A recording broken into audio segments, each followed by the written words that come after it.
What's going on, guys, and welcome to today's video and the dramatic conclusion to our 2-week ago video on our accidental Bolt order, and it did replace the Mini. I won't leave you guys guessing. It is the new Mini replacement. It just made too much sense looking at it on paper, looking at the specs, the range, all of those things all in one. It just made way too much sense. So we actually picked it up about 1 week ago now on Monday. So we've had this, I believe, a full week now. And she's already put about 400 miles of daily driving on this thing. And we kind of already have a decent little kind of pros and cons list or love and hate list with the Bolt already. So I thought we'd just kind of quickly go over this. Yes, some of this was touched on in our first video. We probably won't go out and drive it because, again, we already drove this thing, but I at least wanted to fill you guys in on the fact it is here now. And again, kind of go over our list. Now we'll kind of hit on some of the positive things first before we get into the negative things. And, you know, and one of the big influences or things about this is the range. Now, yes, we were in a low range EV, the Mini with 114 miles of EPA rated range, but the Bolt and the Bolt EUV all have roughly 250 miles of range. Now, the smaller Bolt does get a little bit over 250 miles of range versus the larger, heavier Bolt does take a little bit of a hit with its weight and, you know, aerodynamics, and is roughly 247 miles of range. But coming from our 114 mile range Mini Cooper, this is absolutely awesome. This is kind of right up there with that Tesla Model 3, the lowest range, that 250 plus miles, for a fraction of the cost. Now that kind of leads us into the next thing, is the cost. If you guys have seen anything on the 23 Bolt and Bolt EUVs, is the outrageously affordable price. I think the Bolt starts at 26 for the bare bones base model. The EUV is a little bit more. This one does have the Redline package with a few other, you know, convenience and technology group, getting you lane departure, heated seats, heated steering wheel, all that stuff that we talked about in that previous video. So this one did punch out at $31,900 and some change. So again, not $26,000, but still, this is the cheapest SUV or all-electric SUV you are going to find for sale currently. Now, as I am filming this, the Bolt and the Bolt EUV did take a small price hike. I believe the Bolt took a $900 price hike and the EUV took a $600 or $700 price hike at the time of filming. So prices of this exact same trim would have went up a little bit, but still, even with those price hikes, it is going to be the most affordable electric car and small SUV in its electric category. More range than the Leaf, and obviously cooler looking, or at least to me, cooler looking than the Leaf. Now, another big benefit is the infotainment.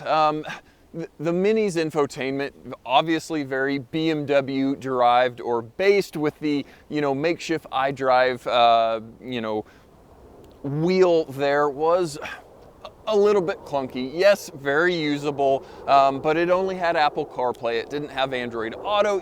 There was just a lot of gives in that infotainment system where a more up-to-date or more modern Jeep, Chrysler, Dodge, or Chevy. Again, like I said in that previous video, changed my mind. Chevy and Jeep, Chrysler, Dodge are the best infotainment in the game.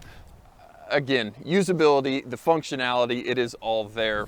Again, this standard with Android Auto, Apple CarPlay, you've just got very, very nice, beautiful, clear, easy to read screens. You can easily move through apps with icons on the bottom. It just works like you would think it would. It's all there and it works.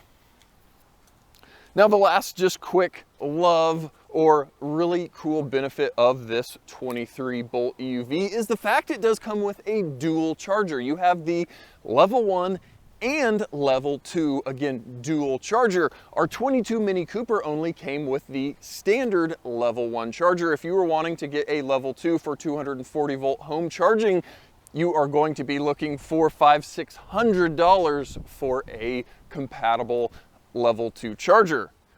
This 23 Bolt comes with, like I said, a dual charger. You've got an end you can unplug and swap between 110 volt or 240 volt level 2 charging. So it is a almost $500 savings right there off the price, because like I said, I was getting ready to need to buy a level 2 charger for that Mini Cooper in the new home. So this, the fact that it already comes with it, in my mind, took off another $500 off of that purchase price. Now, yes, I do know the 23 Mini Cooper SEs did come with a dual charger, or do come with a dual charger, I should say. We did have a 22 with just the level 1 charger, so it's kind of hard to complain about that when the current model does have that. But like I said, I'm comparing what we had to what we have now. Now on to our dislikes here. And again, this is not a dislike specifically for the Bolt or Bolt EUV. This is more of a Chevy functionality thing versus, I guess, what I'm used to with Jeep, Chrysler, Dodge,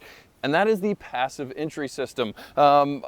Obviously, key in your pocket, walk up to the vehicle. We do have a button here on the door handle to lock and unlock the door. But with, again, Jeep, Chrysler, Dodge, with passive entry, when you walk up to the vehicle that is currently locked, key in your pocket, you reach your hand under the door handle, the touchpad senses your hands back there, unlocks the door, and you are, unlocked and able to go in. With Chevy, you have to redundantly hit the button to unlock the door. Just make a darn touchpad on the back so you can just walk up, reach up, unlock the door. That's my big gripe. I know, first world problems complaining about passive entry functionality, but it's just a little thing that seems to work so darn well with Jeep, Chrysler, Dodge that could be a function with Chevy. The next thing that is a negative, I guess, is the acceleration, or slight lack of acceleration. Again, coming from that Mini that was respectively 6 seconds 0 to 60,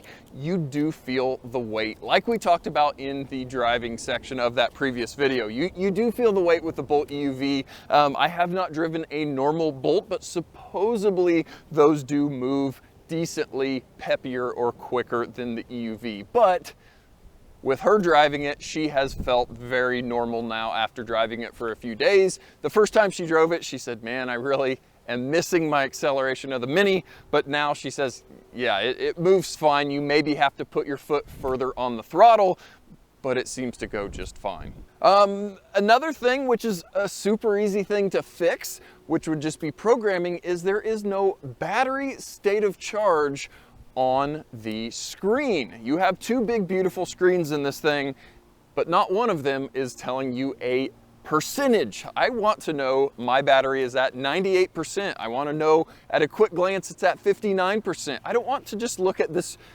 very clear, pretty screen that is telling me a nice little line graph or bar graph.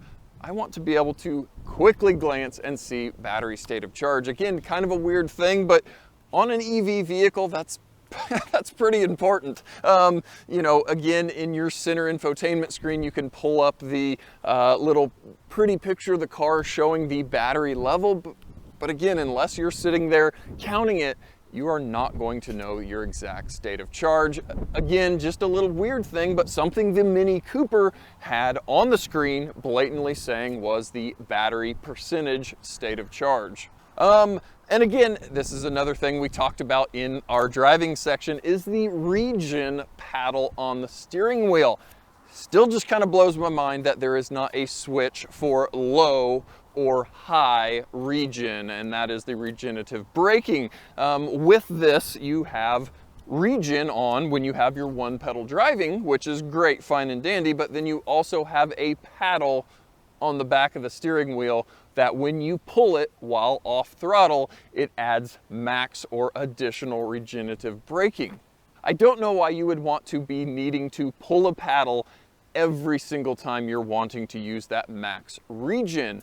If it were me, or if it were a programmable option or switch and you could just switch between low and high, to me that would work infinitely better than requiring the driver to pull a paddle every single time you wanted the max regen. And maybe that's just a weird gripe for me. I don't really see too many people complaining about it online, but for some reason, I really, again, like the fact that in that Mini Cooper SE, there was a switch for low and high regen. And we both noticed driving this Bolt EUV that the standard regen is considerably less slowing than it was in the Mini Cooper. Now, is it because this is carrying more weight and it is, you know, more kinetic energy that it is dragging along? Potentially, I don't know, but just have the option to click the paddle once for max regen or click the paddle again for the standard or low regen. That would be perfect. You would make me happy and all would be well, but the fact that I am required to pull that paddle every time just is weird. I don't know. All right, last but not least, again, another first world problem, I know, but the app, the My Chevy app that is on your phone. This is the wife's daily driver, and so is the Mini Cooper, and she doesn't really care to get home and plug in. So my job, coming home from work, I would pull up the app, look at the Mini's state of charge, and know, hey, I need to plug this thing in, or hey, it could make it another day. The Mini app requires a PIN number, which you can quickly type in a 4-digit PIN and go on with your life. The Chevy app requires you to log in with your password each time. The password needed to be X amount of characters long with numbers and digits and this, that, and the other. So it is a lot more cumbersome of a login procedure than the Mini app was. I know, I'm complaining about logging into an app, but these are just things that we have seen real world driving or owning this Bolt EUV in our week's time with the thing. But for all of the pros that we talked about previously and in our driving video, man, you just cannot beat this thing. You can't beat the Bolt or the Bolt EUV, at least currently, even with the slight price increase in 2023. I don't know how Chevy's doing it. I don't know, are they losing money on all of these? Are they breaking even? Are they just making sales numbers and losing money on each car? I really don't know, but they are killing it. That is a heck of a car for $30,000, or like you guys have seen online, the Bolt with incentives and rebates and this, that, and the other. Guys are getting these things into the teens and extremely low 20s.